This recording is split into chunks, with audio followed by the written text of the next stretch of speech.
Pessoal, tudo bem? Na aula de hoje nós iremos falar sobre a biotransformação das drogas, ou seja, o metabolismo dessas drogas. Quando nós falamos no metabolismo das drogas, a gente se refere ao momento em que essa droga ela começa a ser preparada para deixar o organismo, ou seja, essa droga ela sofre alterações químicas em sua estrutura que vai facilitar o processo de excreção. Bom, então a gente começa falando aqui da biotransformação, que ela é a etapa que vai tornar as substâncias mais polares, ou seja, essas substâncias elas começam a ficar mais solúveis em água. Por que elas vão ficar mais solúveis em água? Para elas serem eliminadas facilmente pelos rins. A maior parte dos fármacos, eles têm essa excreção renal, eles saem através da urina. E para sair através da urina, eu vou tornar essas substâncias mais polares, mais solúveis em água. Isso fará, então, com que elas deixem o organismo com mais facilidade. Bom, essas reações químicas, elas são realizadas por diversas enzimas, tá? Ou sistemas enzimáticos existentes em vários órgãos, em vários tecidos do corpo. Entretanto, a maior região de biotransformação de fármaco seria o que nós chamamos de região mais importante, é o fígado. Então, quais são esses locais de biotransformação? O fígado, ele é o nosso principal órgão, ele tem uma grande quantidade de enzimas metabolizadoras, tá? A maior parte das reações enzimáticas ocorre então nessa região, mas também teremos enzimas no trato digestivo, nos rins, no pulmão e com um grau variável de metabolização, tá? Então, essas regiões elas têm uma metabolização menor quando comparada ao fígado. Quais são as principais enzimas de metabolização? Quando nós falamos dessas enzimas, elas se diferenciam entre si, principalmente em relação ao tipo de metabolização que elas vão realizar. Então, nós teremos as enzimas microsomais. Elas estão ligadas no retículo endoplasmático das células hepáticas. As enzimas não microsomais, ou seja, são enzimas que não estão ligadas no retículo endoplasmático dessas células, e as enzimas da flora intestinal, que também essas bactérias que estão presentes na flora, elas conseguem produzir enzimas que favorecem a metabolização de alguns fármacos.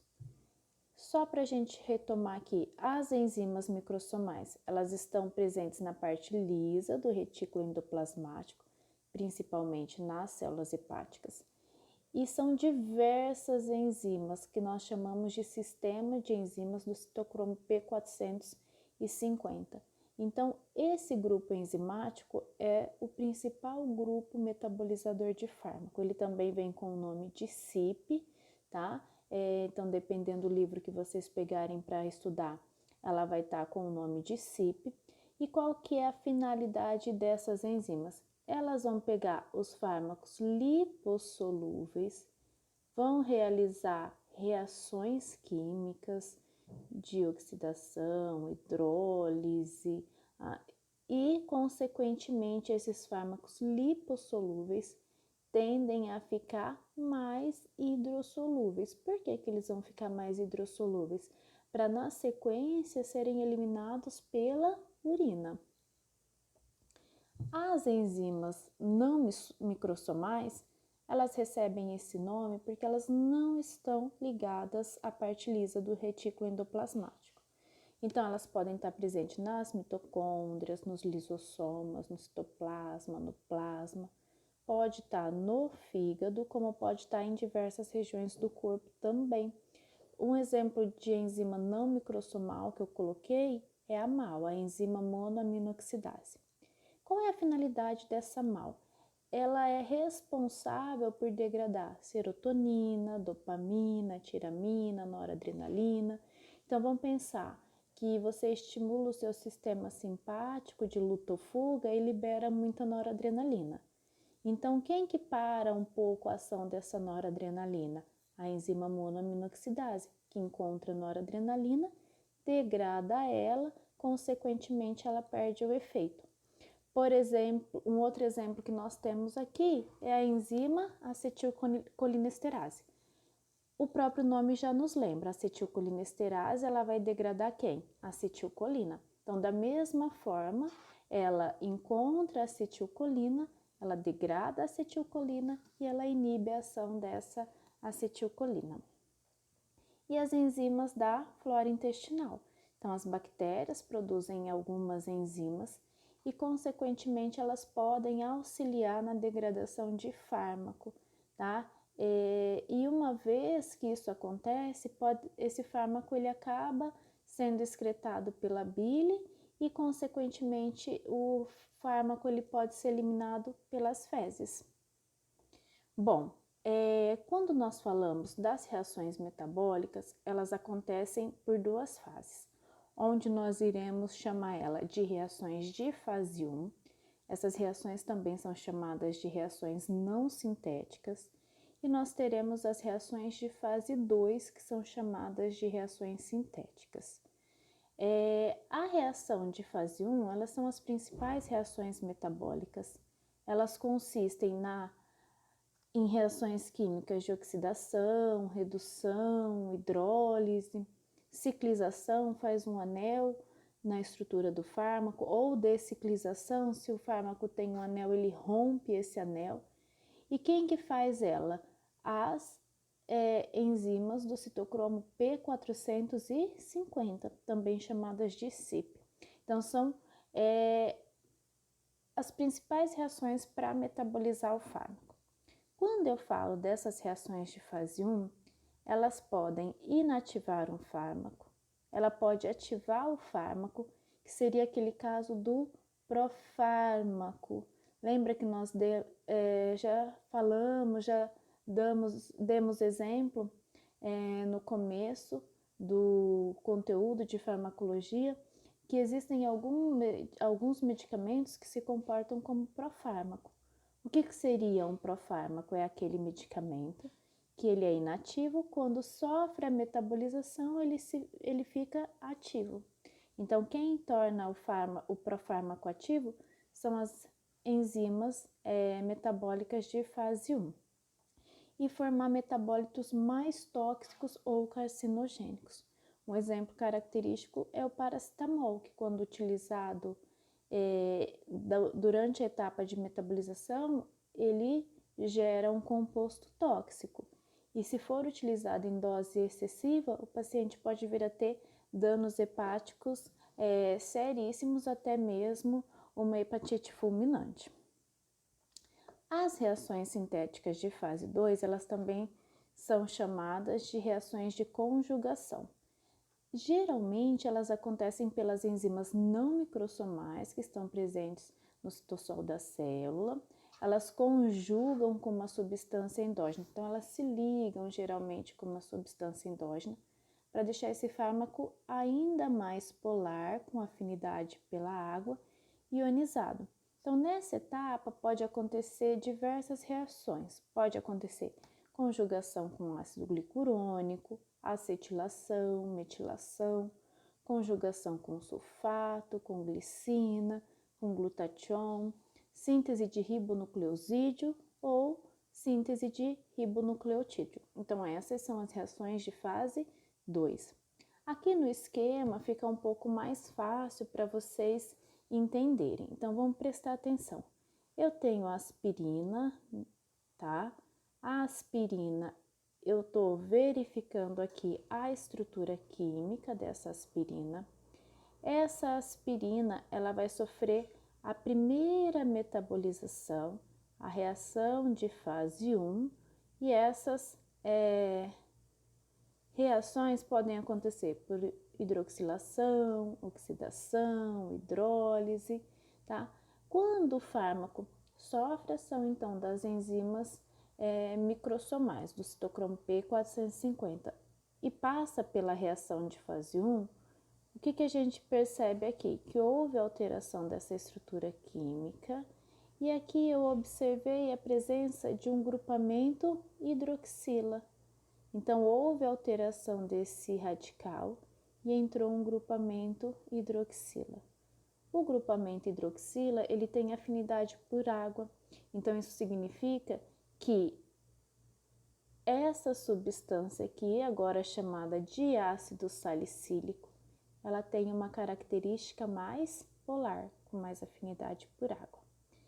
Esse exemplo ele também é legal porque ele mostra que a aspirina ela é um profármaco. Então, a aspirina, quando utilizada, ela será convertida em ácido salicílico, que também tem efeito dentro do nosso organismo. Esse ácido salicílico que passou pela reação metabólica de fase 1, ele vai sofrer a reação metabólica de fase 2, onde ele vai se ligar com o ácido glicurônico. É a reação de síntese. Será sintetizado um composto ainda maior, com uma característica mais polar, para que ele saia pela urina. Então, observem aqui que onde havia essa hidroxila, entrou o ácido glicurônico. E esse ácido glicurônico, ele tem mais hidroxilas. Então, a gente consegue ver mais hidroxilas nessa molécula. Isso deixa claro que essa reação de fase 2 deixou essa molécula ainda mais polar. Aqui nós temos um outro exemplo, tá? Onde eu tenho a fenitoína, que é um medicamento anticonvulsivante. A fenitoína, ela sofre a primeira reação de fase 1, então nós observamos aqui em vermelhinho a introdução de uma hidroxila introduzida nesse fármaco. Isso já deixou esse fármaco mais polar. Na sequência, a 4-hidroxifenitoína, ela foi e passou pela reação química de fase 2. Nessa reação de fase 2, ela se ligou com o ácido glicurônico. Então, no local da hidroxila, foi conjugado, foi ligado o ácido glicurônico.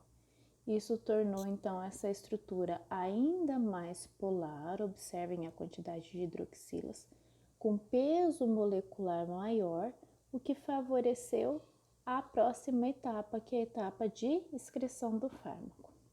Então, o que a gente tem aqui? Aqui seria um resumo. As reações metabólicas de fase 1, elas acontecem geralmente por oxidação, redução, hidrólise, e elas tornam o fármaco mais polar. Muitos fármacos passam pela reação de fase 1 e já conseguem ser excretados. Agora, existem fármacos que passam pela reação de fase 1, na sequência passam pela reação de fase 2, eles vão ficar ainda mais polar, consequentemente, eles vão ser excretados também. Então, nem sempre um fármaco vai passar obrigatoriamente pelas reações de fase 1 e fase 2. Pode ser que ele passe somente pela reação de fase 1, ou que ele precise da reação de fase 1 e da reação de fase 2. Bom, existem diversos fatores que vão interferir na biotransformação do fármaco. Quais são esses fatores? O primeiro fator que nós destacamos é a entrada do fármaco no fígado. Ou seja, só vai entrar no fígado se o fármaco ele estiver em sua forma livre. Então, se o fármaco estiver chegando ali perto do fígado e dentro da corrente sanguínea ele estiver ligado à proteína plasmática, lembrem, ele está em fração de reserva. Quando o fármaco ele está ligado à proteína, ele não consegue sair de dentro do vaso e chegar até os tecidos. Dessa forma, ele não vai ser metabolizado. Só terá entrada no fígado os fármacos que encontram em sua forma livre. E daí existem as reações que nós chamaremos de inibição enzimática e indução enzimática. São reações, tanto a inibição quanto a indução, interações medicamentosas ou interações com alimentos que podem acontecer, onde haverá um aumento ou uma diminuição na quantidade de enzimas metabolizadoras de fármaco. Então, eu coloquei aqui, inibição enzimática. O próprio nome já fala, é algo que inibe. Então, certas enzimas, certas substâncias inibem as enzimas que metabolizam o fármaco. Se as enzimas que metabolizam os fármacos, elas estiverem inibidas, consequentemente, a metabolização ela vai ser menor. Então, o exemplo que eu coloquei aqui é a substância disulfiram. O disulfiram, ele é uma substância que inibe a enzima aldeído desidrogenase, que é extremamente importante na metabolização do álcool. Então, quando um paciente é alcoólatra e utiliza o disulfiram, ele bloqueia a metabolização do álcool.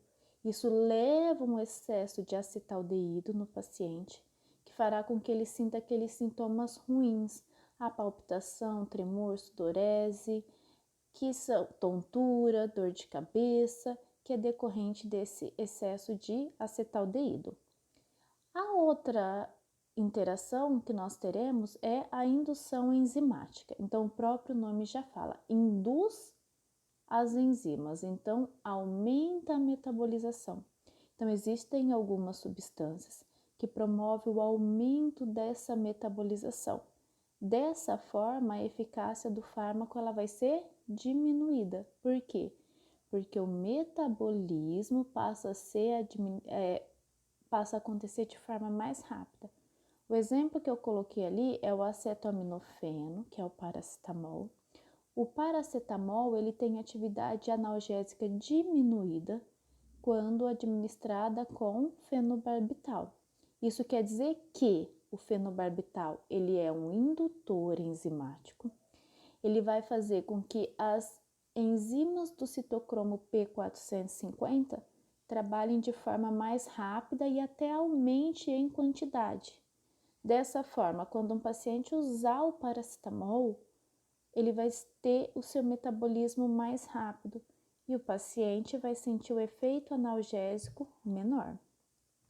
Nessa imagem aqui, ela mostra claramente o que seria a indução e a inibição enzimática. Então, nós temos aqui a ciclosporina.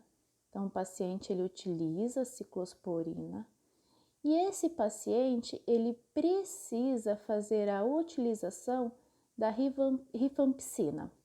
Quando o paciente utiliza a rifampicina ela é indutora da CYP, ou seja, ela aumenta a atividade do citocromo P450. Consequentemente, acelera a eliminação de ciclosporina.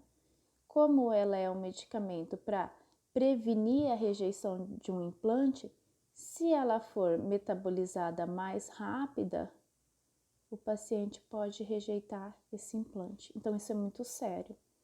Aí agora, por exemplo, o paciente que usa ciclosporina, tá? E ele precisa tomar o antifúngico itraconazol. O itraconazol, ele é inibidor. Então, se ele é inibidor do citocromo P450, significa que ele bloqueia a metabolização dessa ciclosporina. Consequentemente, ela fica mais ativa, diminui a eliminação dela, e daí ela vai apresentar seus efeitos nefrotóxicos muito intensos. Então, observem que se utilizar um fármaco que for indutor enzimático, como a rifampicina, aumenta a metabolização. Consequentemente, o fármaco vai ser eliminado mais rápido e vai ter um efeito menor. Agora, quando é utilizado um inibidor enzimático, como o itraconazol, ele bloqueia a metabolização. Dessa forma, o medicamento não vai ser metabolizado, ele vai demorar mais para ser excretado e ele vai ter um efeito muito intenso. que seria então esse efeito tóxico. Bom, outro fator que altera aí a eliminação dos fármacos são as variações genéticas. Existem pessoas que têm proporção de enzimas diferente de acordo com a raça, com a etnia. Bom, então de acordo com a variação genética, com a raça do paciente, ele pode ter quantidade a mais ou a menos de enzima. Isso faz com que a metabolização de fármaco ela possa se comportar diferente em algumas pessoas. Por exemplo, a metabolização do álcool. Então, os pacientes asiáticos, eles têm menos enzima que metaboliza álcool. Consequentemente, eles ficam embriagados mais facilmente. Observem, por exemplo, um japonês, quando ele toma álcool, ele tende a ficar vermelhinho muito rápido, que é decorrente dessa metabolização mais lenta. A idade, ela pode alterar em feto, prematuro, crianças, a metabolização é mais lenta porque o fígado ainda está imaturo. Nos idosos, a metabolização ela é mais lenta porque o fígado ele já está trabalhando um pouco menos. Tanto é que em idosos a gente trabalha com doses mais baixas de determinados medicamentos. Algumas patologias, como hepatite, cirrose. Então, quando eu tenho o meu fígado doente, provavelmente a metabolização ela vai ficar prejudicada. E de acordo com o sexo, por exemplo, os hormônios femininos, eles inibem o sistema microsomal, ou seja, ele é inibidor enzimático. Então, pode ser, por exemplo, que as mulheres elas tenham um efeito um pouquinho mais pronunciado de determinados medicamentos, porque a metabolização no organismo dela vai ficar mais lenta porque o sistema enzimático ele está inibido. Certo, pessoal? Então, sobre biotransformação de fármacos, é isso que eu gostaria de passar para vocês. Espero que vocês tenham compreendido e qualquer dúvida estou à disposição para ajudar vocês.